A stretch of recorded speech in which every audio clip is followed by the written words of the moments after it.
Alright, I'm gonna show you guys how to use an image texture to get simple cell shading on a model. So we're gonna be using this model here. It's made up of different parts, but they all have the same material, so it's gonna be okay. Basically, with the cell shading, you just gotta. This is how I usually make my cell shading. Into a color ramp, plug that into the surface, and you set it from linear to constant. And then that gives you your thick outlines, and you can like push the white and the black to get less or more shadows. Then you can also add like steps if you want to go for a much more um, subtle. But the problem with that is that since it's a material, you're gonna have to make a new material for every new color in here, which isn't a problem if you're gonna be like using one solid black or something. Uh, but if but let's say you're using a low poly model like this, and you have like a bunch of hand created texture that you want them to also react to light. I'm gonna show you guys how I go about doing that because I couldn't find one online. So basically, first thing you get is your image texture. You open it. I usually use closest. Doesn't really matter which one you use. Depends on your taste. You can go through them and find what you like, and you just plug it into your surface.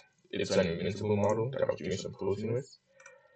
So as you can see, it's nice and clean. Now we have a light over here, but as we put it into a render view, I'm gonna turn off our light. It's not reacting to the light. So in like the night space now, it's just like a nice little blob of color, but it kind of ruins the aesthetic or the way it looks. So basically, what we want to do is get a shader.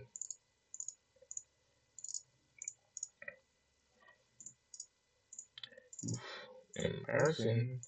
Get a shader, plug it into a shader, plug it into the diffuse, and basically go about the same thing as the standard tune shader for materials, and put it into the factor here and put it in here and set it to constant.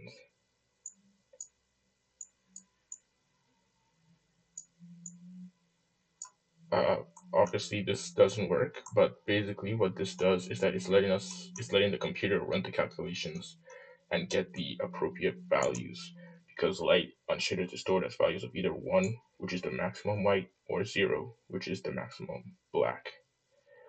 So to then get the colors, we're going to need to get our image texture again. Going to need to get it again as well. So we're going to need two. So this is going to be our shadow, and then this is going to be our highlight color. This is going to be our main colors that are going to react to the light. Oops. As you can see, it's going to look like this when it's reacting to lights. So what we want to do is we're going to plug this into a mix color node and set this to multiply. We're just also going to want to plug this in here just so we can see what we're doing. We're going to set this to multiply and then set this color. You can set it to black if you want. You can set it to white if you want. But I like to use a nice dark shade of purple and then turn up the factor and then to 1 and then tweak the settings here. You can make the shadow a little bit more blue, you can make it more pink, more red, more yellow, more green. But I find that something between like this color here, something like these bluish purple range works best. So something like there works great. This is our shadow. This is the shadow color that's going to show up when light hits it. So what we're going to do then is we're going to get another color, another mixed color node, plug that into the B slot, plug this into the A slot, and plug that into the surface. And the factor doesn't matter, but then you're going to set this to mix currently set to 1. So as you turn it to 0, it's gonna be this. It's gonna be A. As you turn it to 1, it's gonna be all this. So then how you get the cell shading is, let me just move this over here, is you take this color node, because if you remember, it's storing the values of how this image will react to light. So you plug that into the factor and plug that into the surface. Give it a second to compiling. Okay, so now you're looking at this and you're like, oh, this looks weird.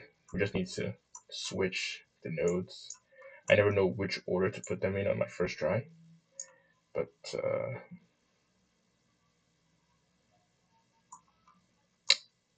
you just switch the nodes if it's giving you that, and then look at that, it's cell shaded. If you hit the cursor too hard, you can set it to linear, but you have to slide this up, you know. It's a linear, but I like the harsh constants. You can add colors in here to break up the monotony. A slightly lighter color in here if you want to break up the monotony, as you saw previously. And if we turn on my light source and into render view, it's giving you that nice little shaded look that reacts to light with an image texture. You know, and it reacts from anywhere. The bottom of the feed.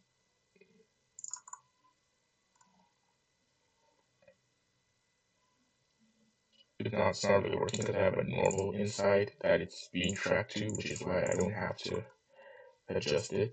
But I can like increase the power to like 1,000, and it's gonna hit the feed as well. And then as you can see, I move it away. The foot is also getting darker. It's just overall has this nice shaded look that that you can go for, that normally you wouldn't. I don't think you would be able to do with image textures. I don't know if anybody has done this. I couldn't find a tutorial, which where I had to figure it out myself, which I'm pretty proud of.